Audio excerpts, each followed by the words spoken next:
kuya sa ospital. Atoy! Atoy!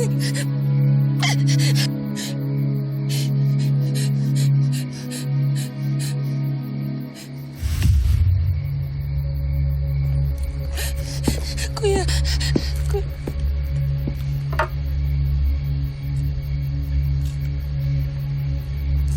Tonet.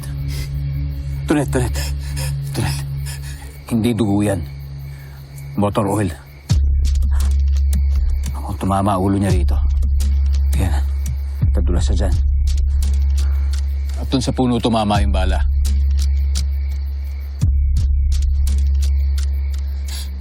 Kuya? Totoo ba? Son, Manong, gumising ka, Manong. So, hindi siya patay? motor oil. Motor oil? Pinakaba mo naman ako. Buhay ka pala. Manong!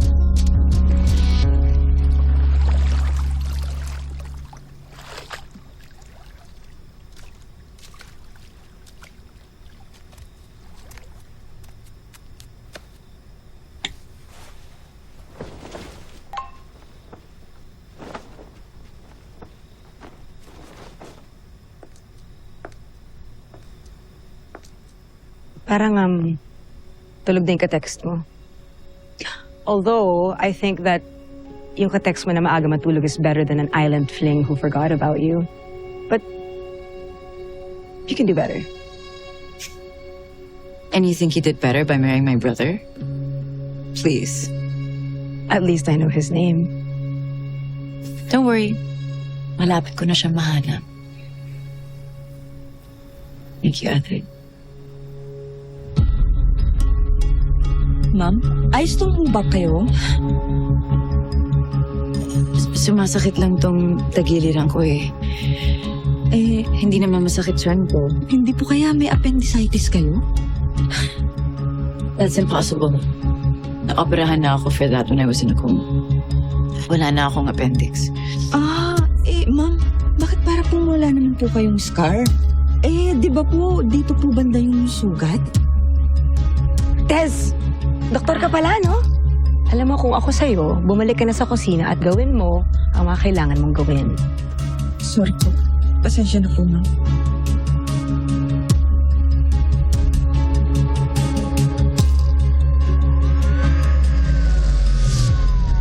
Nakausap na namin ang nakarehistrong pangalan sa farm na ito.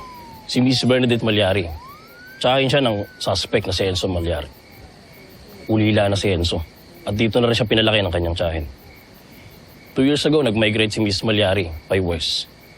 At naiwan si Enzo mag-isa para maging caretaker ng farm na ito. Yung si Mandy Navarro, isang babaeng nawawala, ng balita sa kanya. Sinabi na ni Enzo kung saan niya nilibing ang katawan. Kino-confirm na lang ng mga tao namin. Queenie! Ate! Queenie! Tito! Ate! Oh, pamangkin ko. Queenie! Ano ka ba naman bata ka? Tonet! Atoy! Naku, maraming salamat at niligtas mo pamangkin ko. Bakit nagawa ako, ate? Wala ko mamatas. Kailangan naman kasi yung social media. Tumigil na ka kanyan, ha? Baka walang iya ka! Napakasama mong tao! Ama na! Walang iya ka! Ama na! Napakasama mong tao! Ama na! I'm sorry. Gusto ko lang kayo makasama na matagal eh. Wala na kasi akong pamilya dito. Mag-isa lang ako. Kung malungkot ka, hindi mo kailangan kumidnap para maging masaya ka. Hindi sapilitan ang pamilya. Hindi kinukulong at lalong hindi pinapalitan pag nagsawa ka na.